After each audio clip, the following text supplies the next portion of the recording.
Europe 1 Bonjour, le journal des sports, Raphaël Duchemin.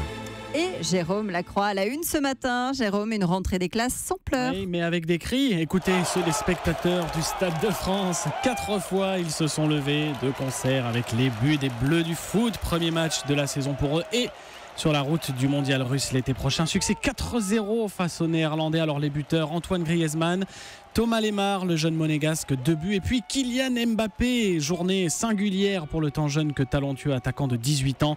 Un premier but en bleu, quelques heures à peine après que son arrivée au PSG a été officialisée.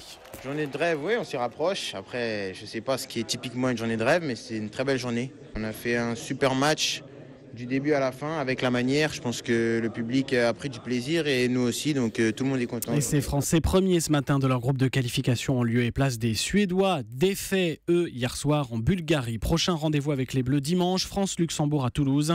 Toujours avec Mbappé, joueur français le plus cher de l'histoire, 180 millions d'euros. Ouais, l'officialisation de son arrivée à Paris est intervenue à quelques heures de la fermeture du marché des transferts. Et oui, c'est le principal mouvement des ultimes instants hier de ce mercato. On notera aussi l'arrivée d'un attaquant de stature internationale à Marseille. Alors il s'appelle Konstantinos Mitroglou, il est grec, il a 29 ans, acheté au Benfica Lisbonne 15 millions d'euros.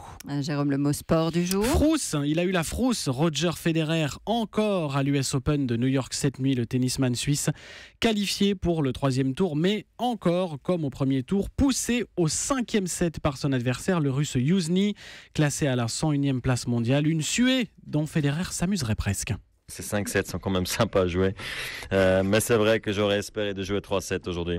J'avais tout préparé pour. Après, c'était la bataille. Je suis content que je suis encore lisse parce que beaucoup des favoris sont tombés déjà. Des propos recueillis par Myrtille Rambion à New York pour Europe 1 et côté français. Qualification pour le 3e tour de Monfils et Manarino. Allez, l'histoire du jour. L'angoisse de la page blanche. Les Bleus du basket doivent écrire une nouvelle histoire, celle de l'après Tony Parker, la star retraitée depuis un an de la sélection. Eh bien, les débuts sont poussifs. Premier match sans Parker et défaite hier soir à Helsinki face aux Finlandais 86-84.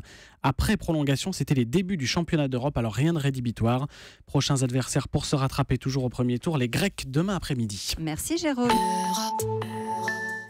Europe 1.